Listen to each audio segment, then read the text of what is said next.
नमस्कार दोस्तों, TNC bullet series में आपका हार्दिक स्वागत और अभिनंदन है। दोस्तों, टीएनसी बुलेट सीरीज में आज हमारे पास में टॉपिक रहेगा inflammatory bowel disease. Inflammatory bowel disease के अंदर जो है वो दो कंडीशन आती है, जिसके अंदर एग्जाम में जो है बहुत स्मार्टली और बहुत ही इफेक्टिव क्वेश्चन जो है वो पूछे जाते हैं, यानी कि बड़े कंफ्यूजन करने वाले जो है वो क्वेश्चन पूछे जाते हैं। इसलिए इस टॉपिक को जो है वो सेलेक्ट किया था। कुछ जो बच्चों ने जो है वो कमेंट भी किया था कि सर बाउल डिजीज जो भी है, खासतौर से जो है वो क्रॉन्स डिजीज है या अल्सरेटिव कोलाइटिस है, उसके बारे में जो है वो पढ़ा दीजिए। तो ये क्लास जो है वो उन बच्चों के लिए भी जो है वो डेडिकेटेड है। क्लास शुरू होने से पहले जो है बताता हूं दोस्तों कि ये क्लास आपके लिए जो है वो एग्जाम में रामबाण साबित हो रही है। जिस तरीके से बच्चों के कमेंट आ रहे हैं उस तरीके से ये लगता है कि उनको ये क्लास बहुत अच्छी भी लग रही होगी और उनको बेनिफिशियल है।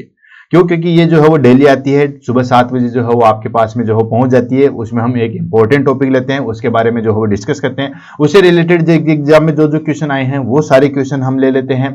साथ के साथ हम ये डिस्कस करते हैं कि नेक्स्ट एग्जाम में जो हो किस तरीके से क्वेश्चन जो है वो कहां से निकल के आएगा।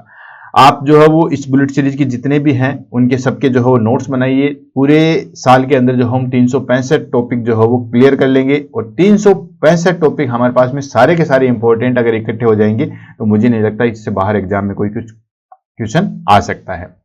तो शुरुआत करते हैं और इस टॉपिक के बारे में जो है वो आगे बढ़ते हैं। क्वेश्चन आंसर की बात करें तो दोस्तों इसके अंदर जो है बहुत स्मार्टली क्वेश्चन पूछ जाते हैं, क्योंकि इसके अंदर जो है वो दो कंडीशन आती है हमारे पास में। एक क्रॉन्स डिजीज आती है, एक अल्सरेटिव कोलाइटिस आता है, यानी कि इन्फ्लामेटरी बाउल डिजीज है। उसमें दो कैटेगरी जो है या दो डिजीज मिलकर जो है वो इन्फ्लामेटरी बाउल डिजीज बनती है। उनमें जो है वो एग्जाम में बहुत सारे क्वेश्चन निकल के आते हैं कि कौन सा जो है वो कौन सा कैंसर करवाता है, अल्सरेटिव कोलाइटिस की क्या इटियोलॉजी होती है, या क्रॉन्स डिजीज की क्या इटियोलॉजी होती है, अल्सरेटिव कोलाइटिस में जो है वो हमारे पास में क्या साइंस सिम्टम्स रहेंगे। मतलब सबके दोनों के हम अलग अलग पढ़ेंगे, साइंस सिम्टम से लेके, एटियोलॉजी से लेके, डायग्नोसिस से लेके और ट्रीटमेंट तक सबके दोनों के जो है वो अलग अलग पढ़ेंगे। और दोनों में ही जो है वो हमें किस तरीके से जो है वो क्या ध्यान में रखना है, वहां से क्वेश्चन जो है वो निकल के आते हैं। तो टॉपिक को जो है वो अच्छे से पढ़ेंगे। जहां मैं इंपॉर्टेंट बता दूं वहां पे एग्जाम में क्वेश्चन जो है वो 100% आएगा। तो शुरुआत करते हैं इस टॉपिक के बारे में। तो आज का हमारे पास में टॉपिक है, शॉर्ट फॉर्म में बोले तो IBD, इन्फ्लामेटरी बाउल डिजीज। नाम से पता चलता है कोई भी चीज अगर आपको समझ में नहीं आ रही है, कोई बड़ी चीज है, तो आप उसका ब्रेक डाउन कर दो, यही हम कहते हैं और यही हम जो है वो पढ़ते हैं। तो इन्फ्लामेटरी बाउल डिजीज, इन्फ्लामेटरी मतलब इन्फ्लामेशन हो रहा है, बाउल मतलब हमारे पास में जो इंटेस्टाइनल कह दें या हम कहें कि जीआई ट्रैक्ट है वो बाउल होगी, और डिजीज यानी कि जीआई ट्रैक्ट की कोई भी इन्फ्लामेटरी डिजीज जो है उसको हम क्या कहते हैं दोस्तों, इन्फ्लामेटरी बाउल डिजीज। हालांकि इन्फ्लामेशन बहुत सारी अलग अलग जगह होता है, जैसे गैस्ट्राइटिस हो गया है, वो अलग चीज है, लेकिन इसके अंदर मेन जो है वो कौन सी चीज आती है, इसके अंदर जो है वो CD और USG आती है। अब CD क्या है, क्रॉन्स डिजीज, और UD क्या है, अल्सरेटिव कोलाइटिस। ये दोनों मेन इन्फ्लामेटरी है और इन दोनों को मिला के ही हम क्या बोलेंगे, इन्फ्लामेटरी बाउल डिजीज है। तो inflammatory bowel disease is a group of chronic inflammatory condition affecting the gastrointestinal tract। वही चीज मैंने बताई कि ये जो है वो ग्रुप ऑफ डिजीज है या बहुत सारे ग्रुप है जिसमें क्रोनिक इन्फ्लामेशन होता है। क्या है, क्रोनिक इन्फ्लामेशन कंडीशन होती है जो कि किसको अफेक्ट कर रही है, गैस्ट्रोइंटेस्टाइनल ट्रैक्ट को। That two main type of inflammatory bowel disease are. ठीक है, दो मेन कौन सी है, पहले आगे हमारे पास में क्रॉन्स डिजीज जिसको शॉर्ट फॉर्म में CD हो गया, और सेकंड आ जाते हैं हमारे पास में अल्सरेटिव कोलाइटिस। अच्छा, जहां पे भी CD लिखे शॉर्ट फॉर्म में तो आप समझ जाना है कि ये क्रॉन्स डिजीज है, और जहां पे भी UC लिखे दैट इज कॉल्ड ये अल्सरेटिव कोलाइटिस है। अब सबसे पहले लेते हैं क्रॉन्स डिजीज और अल्सरेटिव कोलाइटिस में मेन डिफरेंस क्या होता है। पहले तो हमें मेन डिफरेंस जो है उनके बारे में पता होना चाहिए, देन उसके बाद क्या क्या दोनों में जो है वो इटियोलॉजी में क्या डिफरेंस आएगा, डायग्नोसिस में क्या डिफरेंस आएगा, ये सारी चीजें हम जो है वो डिस्कस करते हैं। तो क्रॉन्स डिजीज जो है वो हमारे पास में जो इंटेस्टाइनल है, इन्फ्लामेशन तो है ही है, लेकिन वो माउथ से लेके एनस तक कहीं पे भी इन्फ्लामेशन इन्वॉल्व हो सकता है, एक पर्टिकुलर जगह पे जो है वो कहीं पे भी। ठीक है, स्मॉल इंटेस्टाइन में हो सकता है, लार्ज इंटेस्टाइन में हो सकता है, स्मॉल इंटेस्टाइन के भी किसी भी पार्ट में, जेजुनम हो गया, डुडेनम हो गया, या फिर हमारे पास में जो है वो कोलन हो गया, सीकम हो गया, इलियम हो गया, कहीं पे भी माउथ से लेके एनस तक कहीं पे भी इन्फ्लामेशन का पार्ट हो गया, उसको हम बोलेंगे दोस्तों क्रॉन्स डिजीज। ठीक है, लेकिन बेसिकली जो है वो बेसिकली हमारे पास में इलियम और कोलन में जो है वो प्रेजेंट होता है। और जो अल्सरेटिव कोलाइटिस है वो मैक्सिमम जो है वो अफेक्ट किसको करता है, कोलन को करता है। यानी कि लार्ज इंटेस्टाइन के जो है वो दो पार्ट होते हैं, एक होता है सीकम, एक होता है कोलन। तो जो अल्सरेटिव कोलाइटिस है वो सिर्फ और सिर्फ जो है वो कोलन को अफेक्ट करता है। ठीक है, पहले देखो इस डायग्राम से जो है वो समझ में आएगा। ये हमारे पास में जो है वो डाइजेस्टिव सिस्टम है और हमारे पास में माउथ से शुरू हो रहा है। ठीक है, ये माउथ से शुरू है, देन उसके बाद यहाँ पे तो इसोफेगस आ गया, देन इसोफेगस के बाद यहाँ पे जो है हमारे पास में क्या रहता है, स्टोमक, स्टोमक तक आ गया। उसके बाद हमारे पास में आ जाती है स्मॉल इंटेस्टाइन। ठीक है, ये जो देख रहे हो आप, ये जो छोटी वाली, इसको हम बोलते हैं स्मॉल इंटेस्टाइन, छोटी आंत। ठीक है, स्मॉल इंटेस्टाइन के जो है वो तीन पार्ट होते हैं। कौन कौन सा? सबसे पहला starting part that is called duodenum, उसके बाद आता था हमारे पास में जेजुनम, और उसके बाद आता था दोस्तों हमारे पास में इलियम। ठीक है, तो डुडेनम, जेजुनम, इलियम, ये तीनों पार्ट मिलके क्या बनाते हैं, स्मॉल इंटेस्टाइन बनाते हैं।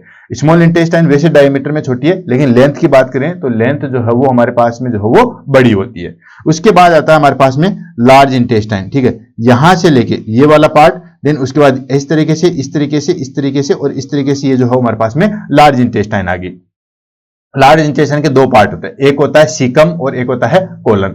ये जो आप पार्ट देख रहे हो, ठीक है, ये वाला जो यहाँ पे पार्ट है ये हो गया हमारे पास में सीकम, और उसके बाद चालू हो जाता है हमारे पास में कोलन। ठीक है, ये वाला, ये वाला और ये वाला और ये वाला, ये जो हमारे पास में है जो कोलन है। अब कोलन जो है वो जिस तरीके से स्ट्रक्चर हो रही है उस तरीके से इसको जो है वो डिवाइड किया गया है। किस तरीके से? ये हमारे पास में इस तरीके से है, ये हो गया हमारे पास में असेंडिंग कोलन, ये इस तरीके से जा रही है, ये हो गया हमारे पास में ट्रांसवर्स कोलन, ये नीचे की साइड में जा रही है, ये हो गया हमारे पास में डिसेंडिंग कोलन, और ये हमारे पास में जो है वो आगे एस टाइप से, इसको बोलते हैं सिग्मोइड कोलन, और लास्ट में चला जाता है दोस्तों हमारे पास में रेक्टम। तो ये हमारे पास में जो है वो चीज होती है।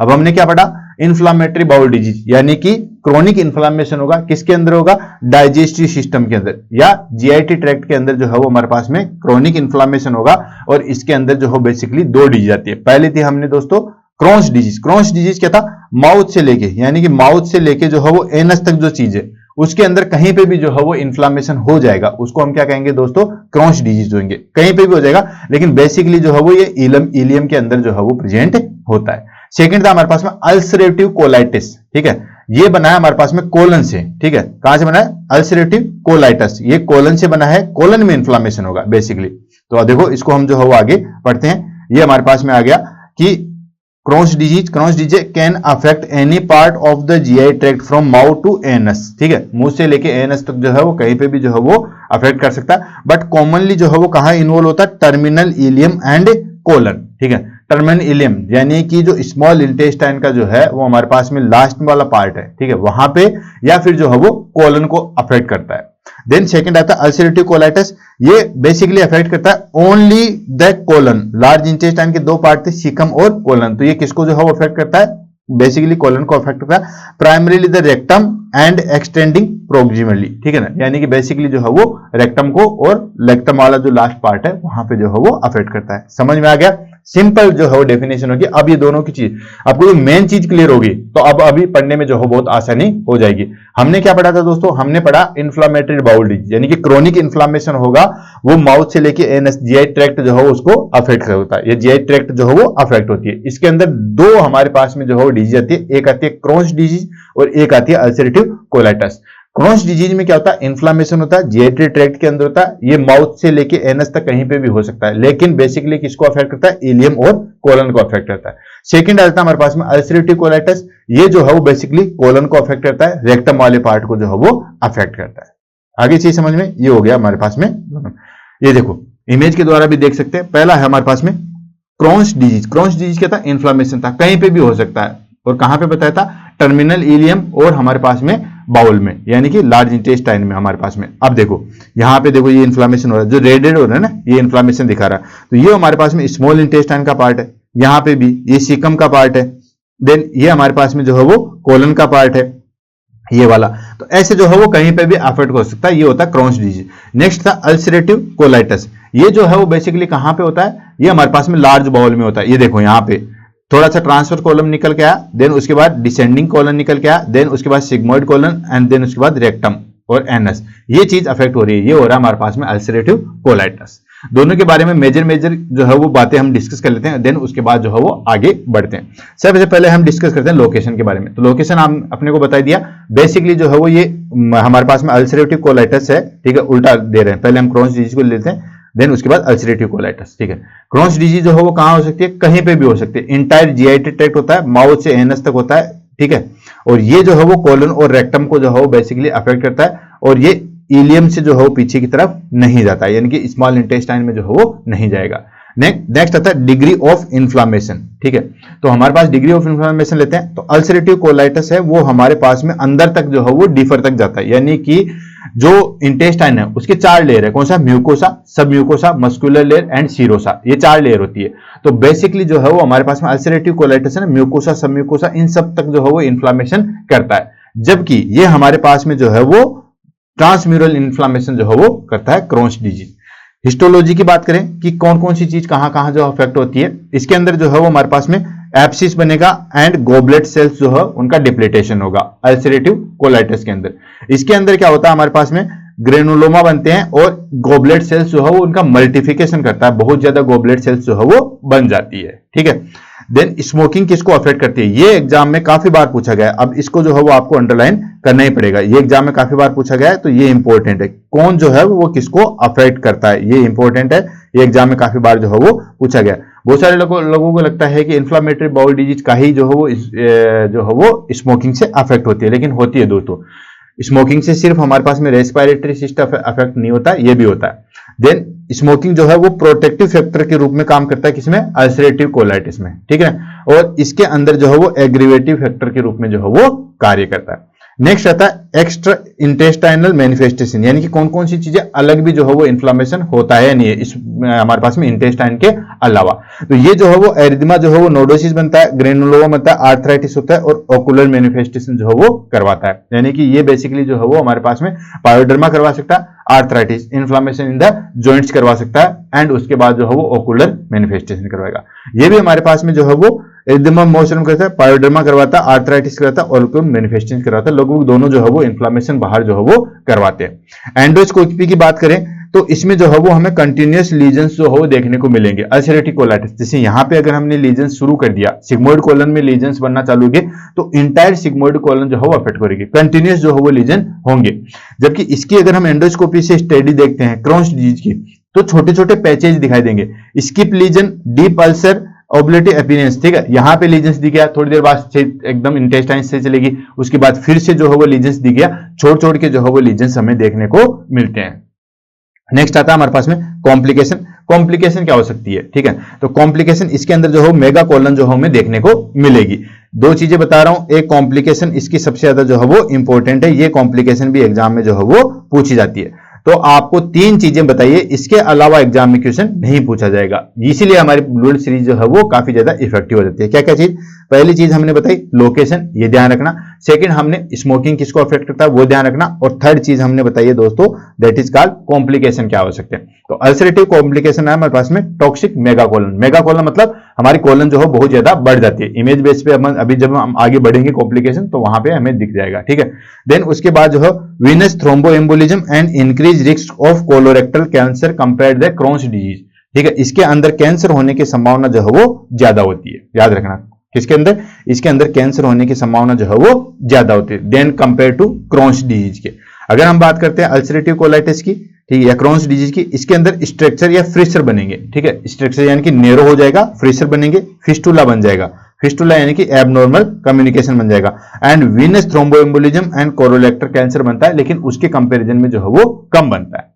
देन उसके बाद है association. Association in the sense कि बेसिकली जो है वो कैसे इसको जो है वो अफेक्ट करती है। ये बेसिकली प्राइमरी जो है वो स्क्रोलिंग कोलिएंजाइटिस होता है, और इसके अंदर जो है वो बेसिकली गोल स्टोन की वजह से होते हैं। क्लियर, ये हमारे पास में लोकेशन, स्मोकिंग और कॉम्प्लिकेशन, ये तीनों चीजें जो है वो आपको स्पेशली ध्यान रखना। रिस्क फैक्टर वाला मतलब कौन सा जो है वो कोलोरेक्टल कैंसर करवाता है, ये एग्जाम में बहुत बार जो है वो पूछा गया था। नेक्स्ट आ जाता है हमारे पास में दोस्तों कोजेज एंड रिस्क फैक्टर, ठीक है, यानी कि अल्सरेटिव कोलाइटिस और इन्फ्लामेटरी बाउल डिजीज के दोनों के जो है वो क्या क्या कोजेज हो सकते हैं। कोजेज और रिस्क फैक्टर जो है वो यहाँ पे हम जो है वो बेसिकली कमांड ले लेते हैं, देन उसके बाद जो हम आगे 1 by 1 करके जो है वो इनके डायग्नोस्टिक इटियोलॉजी पढ़ेंगे। The exact causes of inflammatory bowel disease are unknown, यानी कि बेसिकली एग्जैक्ट कोजेज जो है वो इसके अननोन होते हैं, कि इसी की वजह से क्रॉन्स डिजीज हो रही है या इसी की वजह से जो है वो अल्सरेटिव कोलाइटिस हो रहा है, ऐसा बिल्कुल जो है वो एग्जैक्ट जो है वो कौन जो है वो कॉजेज नहीं पता है। ऐसा नहीं है कि जैसे माइक्रोबैक्टीरियम ट्यूबरकुलोसिस है वो माइक्रोबैक्टीरियम की वजह से हो रही है, या लेप्रोसी हो माइक्रोबैक्टीरियम लेप्रे की वजह से हो रही है, मलेरिया जो है वो प्लाज्मोडियम की वजह से हो रहा है। ऐसे कोई एग्जैक्ट जो है वो इसका कोई कॉज नहीं है, but it believed to result from combination of, ऐसा एग्जैक्ट तो नहीं है, लेकिन ये कुछ फैक्टर हैं जो कि इस चीज को जो है वो अफेक्ट करते हैं। ठीक है, कौन कौन सा है? पहला आ जाता है हमारे पास में genetic factor. Genetic factor in the sense कि अगर हमारे पास में, ठीक है, अगर हमारे पास में ये चीज होती है कि उसकी जनरेशन में या उसकी फैमिली में जो है वो किसी को भी ये डिजीज है, इन्फ्लामेटरी बाउल डिजीज है, तो बच्चों में जो है वो इन्फ्लामेटरी बाउल डिजीज होने की संभावना जो है वो बढ़ जाती है। तो जेनेटिक फैक्टर की बात करें तो family history increase the risk, यानी कि रिस्क जो है वो बढ़ जाते हैं फैमिली फैक्टर। नेक्स्ट है इम्यून सिस्टम डिसफंक्शन। अगर हमारा जो है वो इम्यून सिस्टम जो है वो हमारे पास में, या ऑटो इम्यून डाल लो या कोई भी इम्यून सिस्टम अगर हमारे पास में वीक है, तो उसके बाद जो है वो क्रॉन्स डिजीज या फिर अल्सरेटिव कोलाइटिस, या हम दोनों को कहें इन्फ्लेमेटरी बाउल डिजीज होने की संभावनाएं बढ़ जाती है। The immune system attack the GI tract causing chronic inflammation. अगर हमारे पास इम्यून सिस्टम वीक होगा तो चांसेस बढ़ जाते हैं आईबीडी, इन्फ्लेमेटरी बाउल डिजीज होने के। नेक्स्ट आता है एनवायरमेंटल ट्रिगर्स। एनवायरमेंटल ट्रिगर्स क्या है? बार बार इन्फेक्शन होना, स्मोकिंग होना, डाइट एंड स्ट्रेस में कंट्रीब्यूट। अगर इन्फेक्शन होगा, स्मोकिंग इंक्लूड होगी, डाइट प्रॉपर नहीं है, स्ट्रेस होगा, तो ये इन्फ्लेमेटरी बाउल डिजीज होने की संभावना जो है वो बढ़ जाती है। नेक्स्ट आता है माइक्रोबायोम इम्बैलेंस। ठीक है, यानी कि जो हमारे पास में जीआई बैक्टीरिया होते हैं, गट के जो बैक्टीरिया आते हैं, इकोलाई होते हैं, ठीक है, वो हमारे लिए बेनिफिशियल होते हैं। अगर उनके पास में सही तरीके से सही ग्रोथ होती रही तब तक तो ठीक है, लेकिन अगर एब्नॉर्मल बैक्टीरिया ग्रोथ हो जाएगी वो इन्फ्लामेशन को जो है वो कोज कर सकते हैं। तो ये कुछ फैक्टर होते हैं जो आईबीडी को बढ़ाते हैं। एग्जैक्ट कोजेज जो है वो नहीं पता है। जेनेटिक फैक्टर हो गया, इम्यून सिस्टम डिसफंक्शन हो गया, एनवायरमेंटल हो गया, एंड माइक्रो बायो बैलेंस जो है वो हो गया। नेक्स्ट आ जाता है साइन सिम्टम्स। अब देखो साइन सिम्टम्स जो है वो डिपेंड करता है हमारे पास में कहां कहां पे जो है वो चीजें अफेक्ट करती है। और इसमें सबसे ज्यादा एग्जाम में पूछा जाता है इसके पेन के बारे में कि अल्सरेटिव कोलाइटिस का पेन कैसे होता है, और हमारे पास में जो है वो क्रॉन्स डिजीज का जो है वो पेन कैसे होता है। तो साइन सिम्टम्स की बात करते हैं तो साइन सिम्टम्स जो है बेसिकली डिपेंड करते हैं किस पे? Type and severity of inflammatory bowel disease पे। ठीक है, इन्फ्लामेटरी बाउल डिजीज में कौन कौन से साइन सिम्टम्स आएंगे वो डिपेंड किस पे करेगा? कौन सा टाइप है, कौन सा अल्सरेटिव कोलाइटिस है या फिर क्रॉन्स डिजीज है, और डिपेंड करेगा हमारे पास में कि वो चीज जो है वो कितनी सीवियर है उसके ऊपर। तो सबसे पहला और सबसे इंपॉर्टेंट चीज आएगी एब्डोमिनल पेन एंड क्रैम्पिंग। ठीक है, एब्डोमिनल पेन और कहां पे होगा?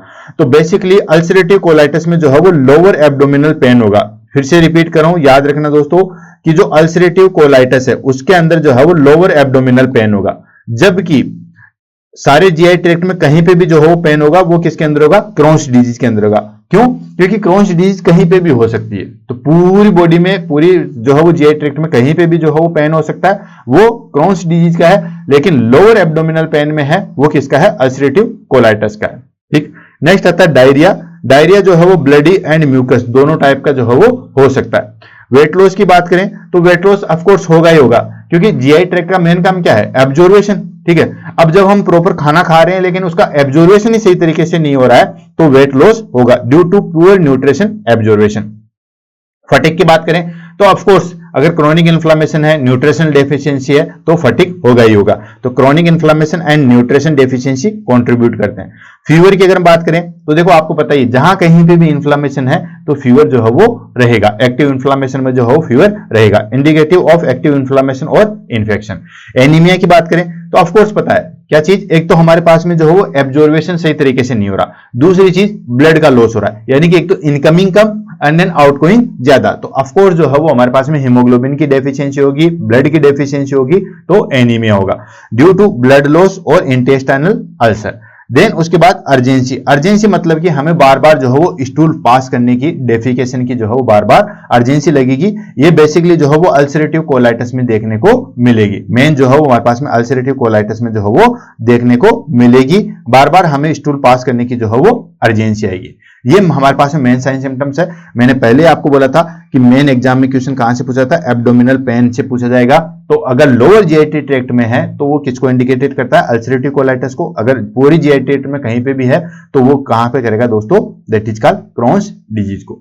टेस्ट एंड इन्वेस्टिगेशन की बात कर लेते हैं। तो देखो हमारे पास में बेसिकली जो है हम इन्वेस्टिगेशन क्या करते हैं, कोलोनोस्कोपी काफी हद तक बेनिफिशियल है, सीटी एमआरआई हमारे पास में बेनिफिशियल है, एंड देन उसके बाद जो है बेरियम एक्सरे जो है वो बेनिफिशियल है। वन बाय वन करके, तो इन्फ्लामेशन है तो आपको पता है कि ब्लड टेस्ट में हमारे पास में जो है वो सीआरपी ईएसआर भी जो है वो बढ़े हुए मिलेंगे।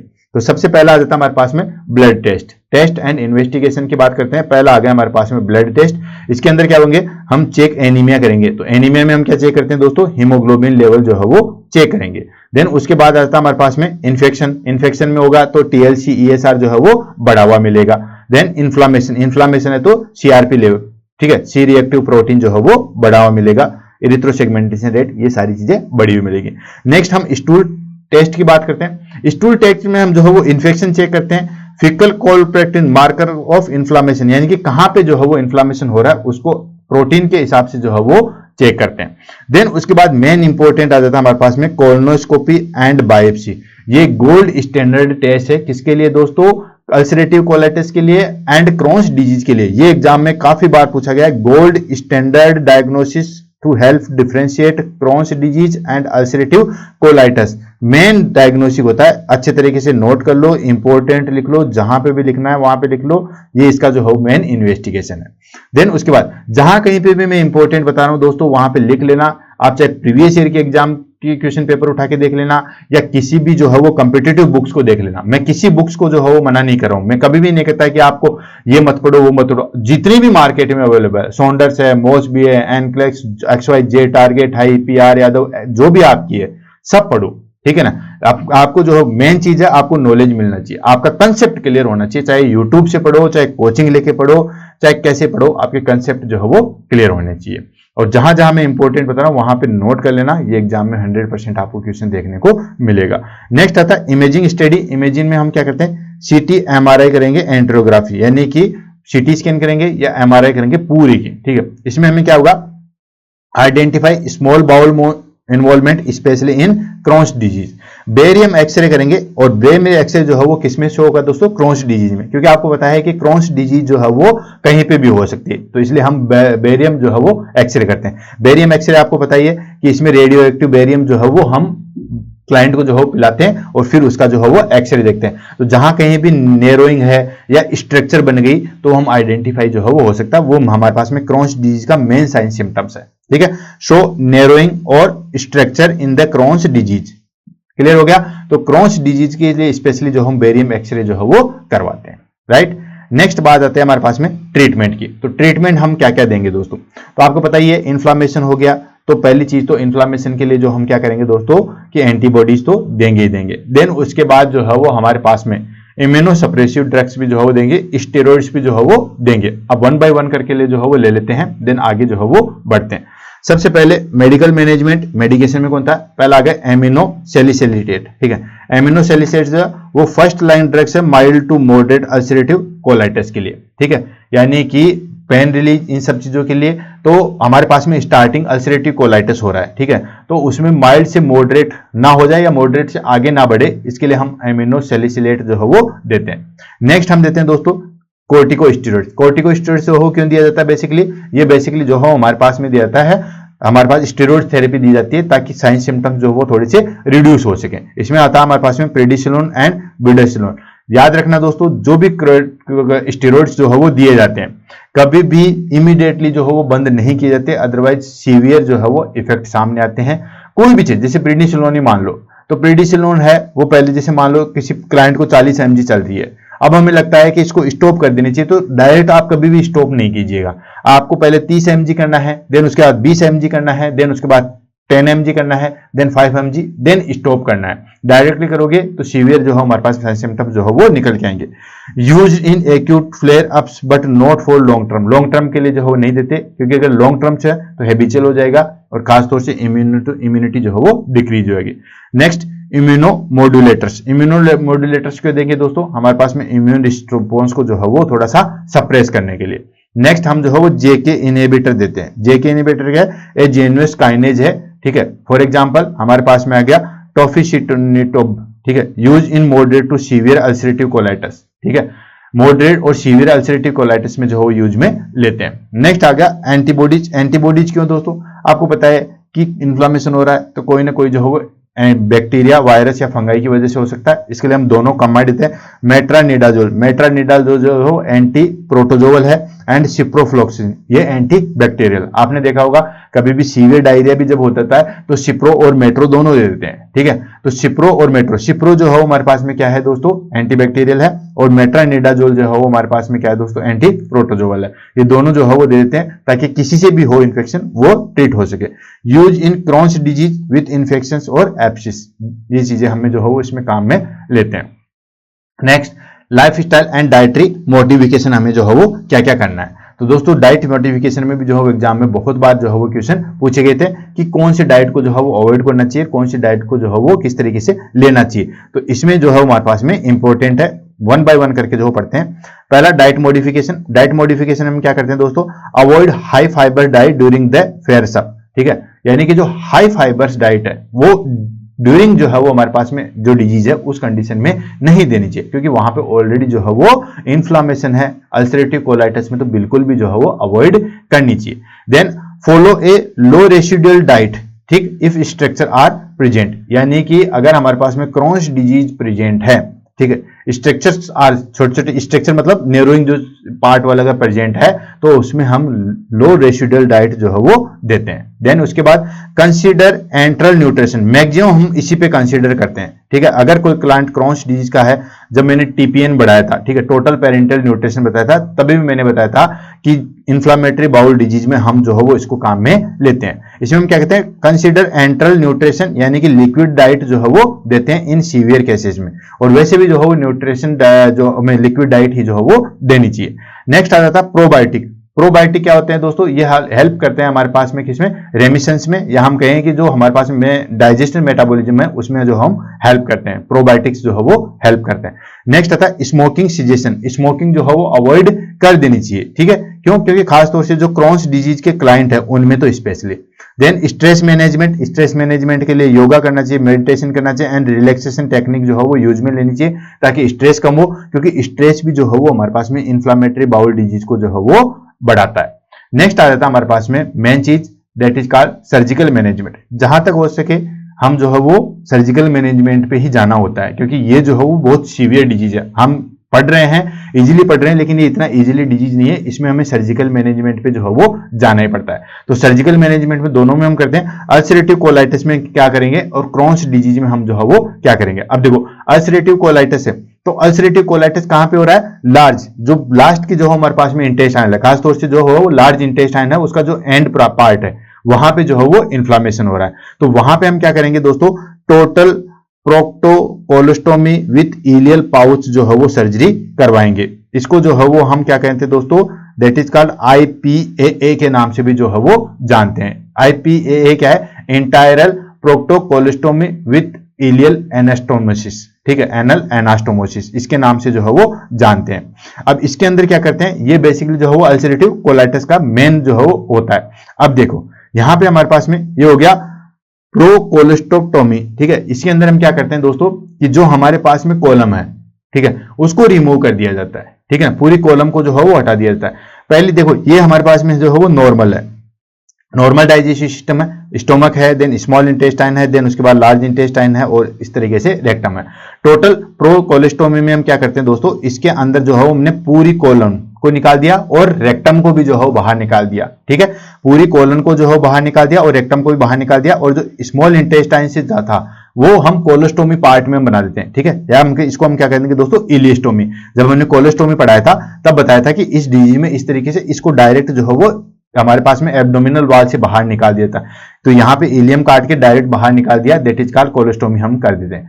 नेक्स्ट आता है रिट्रोस्ट्रक्टिव प्रोक्टोकोलोस्टोमी। इसमें हम क्या करते हैं दोस्तों, एनस जो है वो अंदर ही पड़ी रहती है, शरीर के अंदर इंस्पेक्टर जो है वैसे के वैसे पड़े रहते हैं, ये इंटेस्टाइन का ये बाहर निकाल देते हैं, इसको थोड़ा सा जो है वो ठीक करते हैं, देन जैसे हो जाता है वापस इंटेस्टाइन से जो है उसको अटैच कर देते हैं। तो ये सारी चीजें करते हैं, और इसके अंदर जो है बेसिकली अलग अलग पाउच जो है वो बना देते हैं, यानी कि इसमें हम जो पाउच है, ठीक है ना, कि एनल स्फिंक्टर से कैसे कनेक्ट करते हैं, तो जो हमारे पास में पूरी जो लार्ज इंटेस्टाइन थी उसको तो हमने बाहर निकाल दिया, उसके बाद जो स्मॉल इंटेस्टाइन थी वो यहीं पे आके जो है वो उसके ऐसे पाउच बना देते हैं, यानी कि थोड़ा सा जो है वो लार्ज इंटेस्टाइन का रूप दे देते हैं, इसको बोलते हैं एस पाउच। ये देखो एस की तरह बन रहा है इसलिए इसको एस पाउच बोला।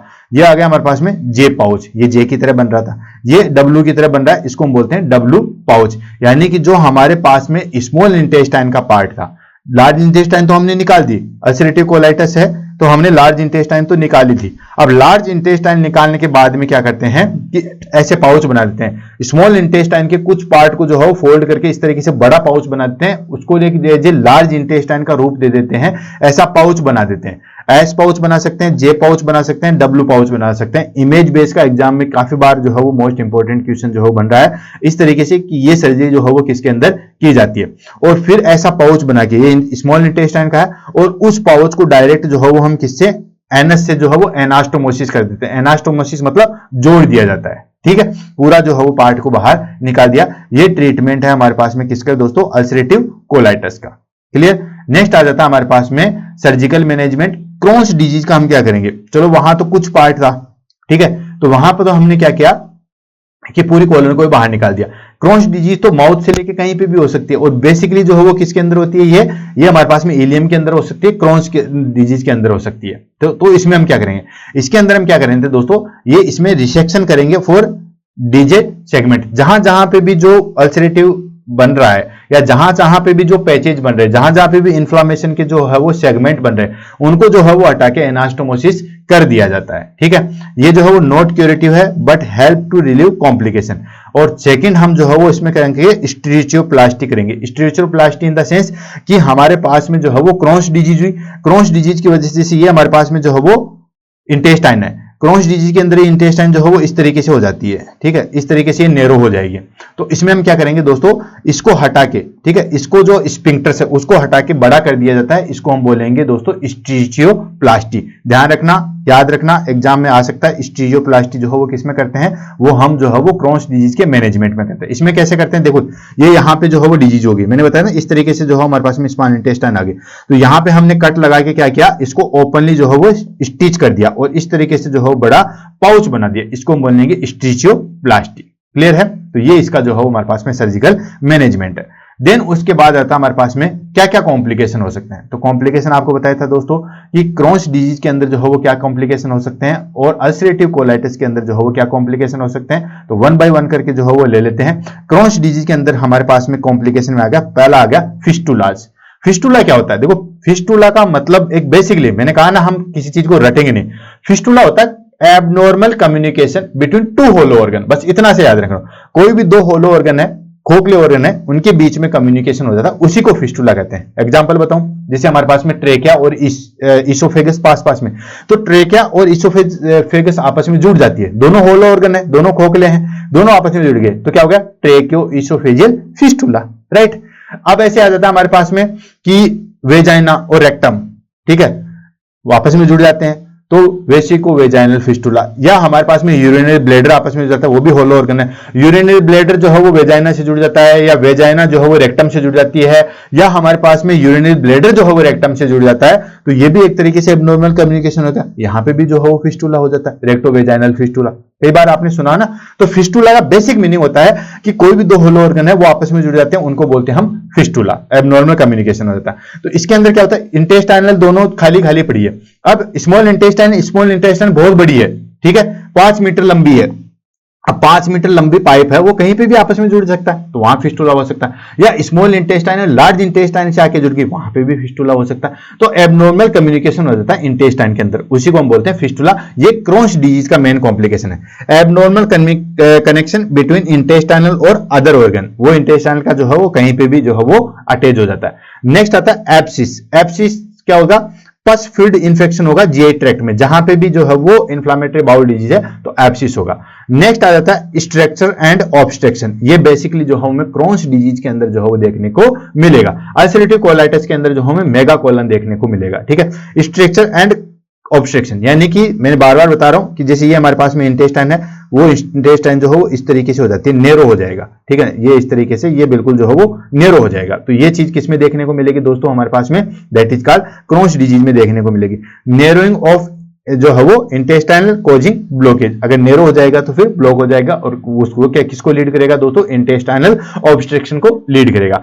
अल्सरेटिव कोलाइटिस के जो है वो क्या क्या कॉम्प्लिकेशन हो सकते हैं, इसमें हमारे पास में काफी बार एग्जाम में पूछा गया, इंपॉर्टेंट टॉक्सिक मेगा कोलन जो है वो देखने को मिलेगी और ये लाइफ थ्रेटिंग कंडीशन होती है, ध्यान रखना। इसमें हम क्या होता है कि जो हमारे पास में कोलन है वो बहुत ज्यादा जो है वो बढ़ जाती है, इसको हम बोलते हैं मेगा कोलन, ठीक है। स्प्रिंग्स डिजीज में भी ये चीज देखने को मिलेगी, याद रखना, और इसमें भी जो है वो देखने को मिलती है। इसके अंदर ये लाइफ थ्रेटनिंग कंडीशन है, कोलन जो है बहुत ज्यादा डायलेट होते हैं and severe bleeding and perforation होता है, लीड टू पेरिटोनाइटिस करवाता है, ठीक है। तो ये दो कॉम्प्लिकेशन है हमारे पास में अल्सरेटिव कोलाइटिस की, याद रखना ही पड़ेगा, ध्यान रखना, एग्जाम में काफी बार जो है वो पूछा जाता है। नेक्स्ट आ जाता है हमारे पास में कि ये तो हो गया दोनों के अलग अलग, बाकी क्या क्या कर सकते हैं, दोनों डिजीज जो है वो हमारे पास में क्या क्या चीजें कोज कर सकती है। पहली चीज है हमारे पास में कोलन कैंसर करवाती है, ठीक है, ऑफ कोर्स कोलन कैंसर जो है वो करवाती है, लेकिन अल्सरेटिव कोलाइटिस जो है वो ज्यादा करवाती है, ध्यान रखना, अल्सरेटिव कोलाइटिस जो है वो ज्यादा कैंसर करवाती है। क्रॉन्स डिजीज में जो है वो कैंसर होने की संभावना कम है। Then colon cancer increase risk of life long standing IBD, लंबे समय तक अगर आईबीडी है तो हमारे पास में जो है वो इन्फ्लेमेशन होगा। नेक्स्ट आता है हमारे पास में ऑस्टियोपोरोसिस। ऑस्टियोपोरोसिस क्या होता है दोस्तों, इसके अंदर जो है वो स्टेरॉइड थेरेपी दे रहे हैं और पुअर जो है वो कैल्शियम एब्जॉर्बेशन है, जिसके अंदर जो है वो ऑस्टियोपोरोसिस यानी कि हड्डियां जो है वो वीक हो जाएगी, उसको हम बोलते हैं ऑस्टियोपोरोसिस। नेक्स्ट आता है malnutrition and vitamin D deficiency, ठीक है, माल न्यूट्रिशन हो गया क्योंकि वहां पे हमें जो है कौन सी डिजीज के अंदर जो है वो देखने को मिलता है। नेक्स्ट और लास्ट आ जाता है हमारे पास में प्रोग्नोसिस, कि प्रोग्नोसिस जो है वो किस तरीके से होता है। तो देखो दोस्तों हमें बताएं कि अगर प्रॉपर ट्रीटमेंट किया जाए तो प्रोग्नोसिस फिर भी जो है वो संभव है, अदरवाइज अगर इसको इग्नोर कर दिया जाए या ऐसे रहने दिया जाए तो ये बड़ी जो है वो हमें पास जो है वो दिक्कत कर सकता है। Inflammatory bowel disease a chronic disease with period of flare up and remission with proper treatment many patients can call normal life, ठीक है, पेशेंट जो है बाद में होने के बाद नॉर्मल लाइफ जो है वो जी सकते हैं। Then ongoing monitoring with gastroenteritis lifestyle adjustment and adherence medication can crucial management, वही मैंने आपको बता दिया कि अगर प्रॉपर ट्रीटमेंट लेंगे तो ये सारी चीजें जो है वो ठीक हो सकती है। क्लियर है दोस्तों? तो दोस्तों आज की क्लास जो है वो यहीं फिनिश होती है। नेक्स्ट क्लास में जो है नए डिजीज के साथ मिलेंगे, नोट्स आप इसके बनाते रहिएगा, जहां पे भी मेन एग्जाम में जो क्वेश्चन पूछे जाते हैं वो मैंने आपको बताए हैं। आप अपने कमेंट के माध्यम से कौन सी डिजीज जो है वो पढ़ना चाहते हैं, पढ़ने का तरीका आपको कैसे लगा, वो सारी चीजें बता सकते हैं, क्योंकि दोस्तों ऑनलाइन में हमारे पास में आपके जो है वो कमेंट ही हमारे पास में जो है वो मैसेंजर होते हैं, उसी से हमें जो है वो आइडिया मिलता है। इसी के साथ आज की क्लास को यहीं फिनिश करते हैं, नेक्स्ट क्लास में नए टॉपिक के साथ मिलते हैं, तब तक के लिए दोस्तों all the best, have a nice day, thank you so much.